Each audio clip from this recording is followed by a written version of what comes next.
आराध्य दैवत माता सरस्वती, राष्ट्रमाता राजमाता जिजाऊ बाईसाहेब, अखंड हिंदुस्थानाचे आराध्य दैवत छत्रपती शिवाजी महाराज, विश्वरत्न डॉक्टर बाबासाहेब आंबेडकर, विचार मंचावर उपस्थित गुरुजन वर्ग, आमचे टीचर वर्ग, माझ्यासोबतचे टीचर वर्ग, ज्यावेळेस मी टीचर होते त्यावेळेसचे, आणि माझे मित्र कॉलेजचे पण सोबतचे पण,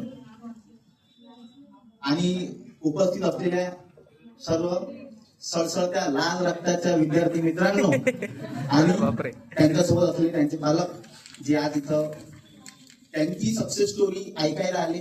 मला तर असं वाटते आता जे जुने लोक आहे, जे पालक वर्ग आहे, आमच्या काकाच्या बरोबर कोणी मोठ्या बाबाच्या वयाचा आहे, माणसाला गुलाल एकदा लागतो हे फिक्स असते. शेवटी माणसाला गुलाल एकदा लागतो हे फिक्स असते, तो म्हणजे शेवटी. आणि मला असं वाटते ज्या माणसाला दुसऱ्यांदा गुलाल लागतो, राजकारणातून नाही बोलत, राजकारणातून नाही, ज्यावेळेस आपण सक्सेस होतो, बँकेत लागतो, पोलीस भरतीत लागतो, कुठल्याही एक्झाम मध्ये कॉम्प्युटरमध्ये ज्यावेळेस आपण लागतो, तो दुसरा गुलाल आपल्याला लागतो, तो म्हणजे आपल्या आई वडिलांसाठी आणि आपल्या सोबत असणाऱ्या आपल्या मित्रांसाठी एक अभिमानाचा, आणि सर्वात मोठी गोष्ट म्हणजे आपल्या टीचर वर्गांसाठी एक अभिमानाचा क्षण असतो.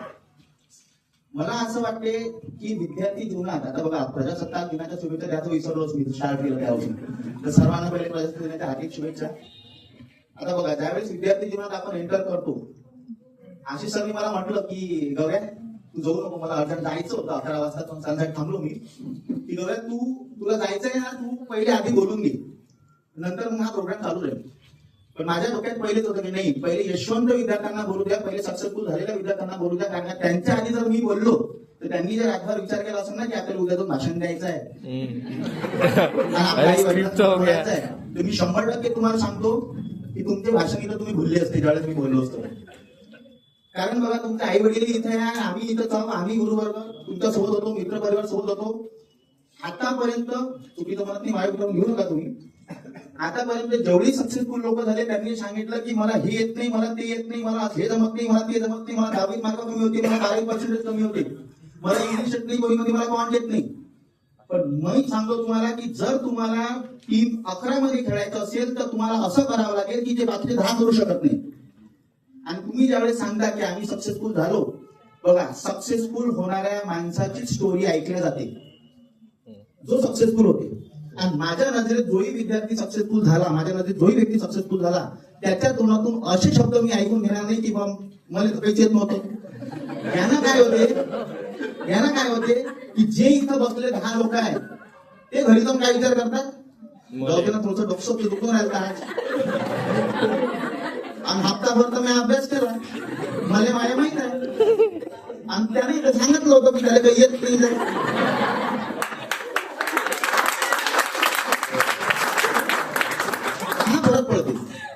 ज्यावेळेस आपण विचार करतो की एखाद्या सक्सेसफुल माणसाने सांगितलं की मला काही नाही येणे, मी पहिल्या आठवड्यामध्ये लागलो, हाव तुम्ही पहिल्या आठवड्यामध्ये लागले, पण तुम्ही काहीतरी असं केलं की जे 2 लाख 3 लाख फॉर्म पडले होते ते नाही करू शकले. मान्य करा की तुम्ही सक्सेसफुल झाले, याच्या मागे तुमचं डेडिकेशन, याच्या मागे तुमची कन्सिस्टन्सी, याच्या मागे तुमचं हार्डवर्क, याच्या मागे तुमच्या आई वडिलांनी केलेली अथांग प्रार्थना, निस्वार्थी प्रार्थना. आमची आई आजही घरी असताना मी जर इथं असलो तर ते 3 वेळा विचार करते, बाबू जेवला असं काय, बाबू लायब्ररीत गेला असं काय. आता बाबू मित्रांना म्हटलं चल चहा तर गाडी केक माझे निघाला हा चहा, आणि मग म्हणते माही नाही निघाली अशी. सर या वर्षी आपला गेम हुकला. घरचे फोन करते, बाबू काय झालं, जमलं नाही काय. आपण नमल्या आवाजाने सांगतो की नाही आई, नाही बाबा या वर्षी पेपर नाही निघाला. त्यांच्या मला आहे, सगळ्यांना असं वाटते, मला नाही वाटत आणि तुम्हालाही असं वाटणार नाही की त्यांना असं म्हटलं की काय काम नाही झालं, ते म्हणजे जाऊ दे, पेपरच फेल झाला ना, दुसरं काही झालं काय, आयुष्यात हारला नाही ना, होत राहील, दिवस येत राहील, आपण शेती करू, आपण धंदा करू, आपल्याकडे 2 एकर आहे, 5 एकर आहे, आपण गाडी टाकू, केले ऐकू, पण आपण लाईफ मध्ये हारलो नाही. एक्झाम हे माणसाचं आयुष्य ठरवत नाही, कधीच नाही. आता सर्वप्रथम मला असं वाटते की विद्यार्थी जीवनात ज्यावेळेस तुम्ही एंटर करता, कॉम्पिटिटिव्ह एक्झामला तुम्ही येता, त्याच वेळेस आशिषाचे शब्द आहे की त्याच वेळेस तुम्ही ऑफिसर झाले हे समजून घ्या. कारण की तुम्ही पास झाले, तुम्ही जॉबवर लागले, तुमच्या हाती पेपर आला की यू आर सिलेक्टेड कोणी बँकेत कुठल्याही पोझिशनवर. त्याच्यानंतर मी स्वतः 5 वर्ष 4 वर्षाचा एक्सपिरियन्स आहे, माझ्यासोबतचे लागलेला मित्र आहे, आता आम्ही रडतो. आता आम्हाला वाटतं अरे काय लाईफ होती, तेच लायब्ररी, तेच पुस्तकं, तेच मित्र, तेच घरचे, टेन्शन नाही. गळीत किक मारली, बस म्हटलं तर बसला, चल म्हटलं चलला, सगळ्या गोष्टी व्यवस्थित होत्या.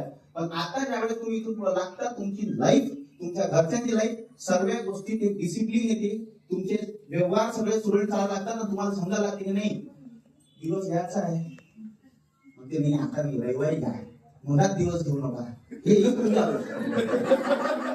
हे मी फेस करून राहिलो. आता चालू आहे तुमच्या मागं. आता झाला बाबा आज तू झाली पास तू, मग आता काय लागणार आपल्याला पुढे पाहिजे. याच्या तोंडातून याच्या मनात काय असते, जो खायला उभी बसताय का, जो नाही खायला उभी बसताय का, याच्या मनात काय असते. काय म्हणते रविवार शिवाय जमत नाही आपलं. हे लागल्यावर होते. हे लागेपर्यंत आता कसं आहे, लागेपर्यंत तुम्हाला असं वाटते की हे कोणामुळे जॉब लागू दे. मी लहानपणापासून ऐकून राहिलो रस्त्याने घेत नाही म्हणून माही खातात. मी लहानपणापासून ऐकून राहिलो, आमची आई आम्हाला म्हणे बाबू फक्त 10वी होती, 10वी झाली तर मग तुला कोणी आम्ही म्हणत नाही तू अभ्यास कर म्हणून. मला एवढं मस्त वाटे. आता 10वी झाली मग आपण मग वाटत जाऊ काय म्हणते 10वी झाली नंतर म्हणे बाबू आता 12वी जर सगळं महत्वाचं आहे, हे करावंच लागते. तुला नातेवाईक आपलं म्हणा काय, तू एकटाच घरचा एकूणता हे काय. यांनी सांगितलं दादांनी नातेवाईक असे आहे तसे आहे, हे आहे. मग मी सांगतो आता असं बोलायचं नाही. कहून आता तेच संबंध आणून देणार आहे.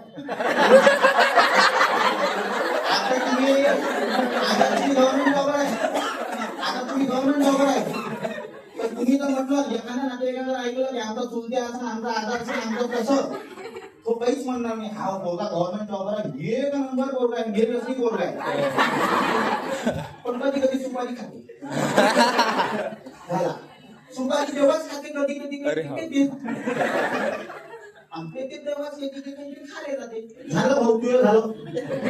पोलीचा बाप तसाच म्हणा जाऊ दे ना बाय, गव्हर्नमेंट जॉबला चालतं काय काही शोक असेल तर. म्हणून आता नातेवाईक पाहायचे अभ्यासात जीवनात तुम्ही त्यावेळेस नातेवाईक साईडला ठेवा, ती गोष्ट मान्य आहे. त्यावेळेस तुम्ही साईडला ठेवा.